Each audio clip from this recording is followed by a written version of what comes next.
তোমার জন্য দেশ নাকি দেশের জন্য তুমি?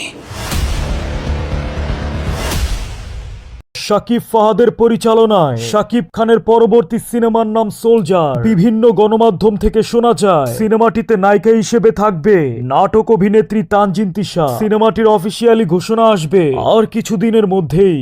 শাকিব খানের আপকামিং সিনেমার মধ্যে একটা সিনেমা হচ্ছে সোলজার, যেখানে মূলত শাকিব খানকে একজন বাংলাদেশি স্পাই হিসেবে দেখানো হবে। বিভিন্ন রিউমার থেকে শোনা গিয়েছে যে এই সিনেমা থেকে শাকিব খান পারিশ্রমিক নেবে প্রায় 2,50,00,000 টাকার উপরে। তো আপনারা শাকিব খানের এই সোলজার সিনেমাটি দেখার জন্য কতটা এক্সাইটেড আছেন সেটা কমেন্টে জানাতে পারেন।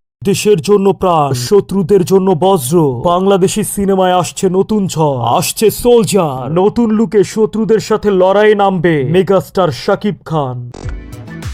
আজ থেকে শুরু হয়েছে শাকিব খানের নতুন ছবি সোলজারের দৃশ্য ধারণ।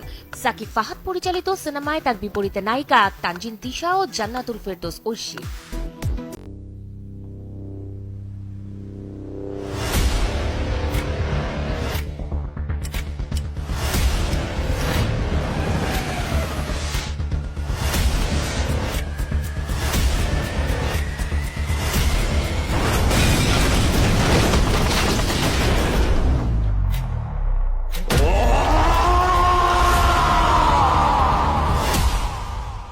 তোমার জন্য দেশ নাকি দেশের জন্য তুমি?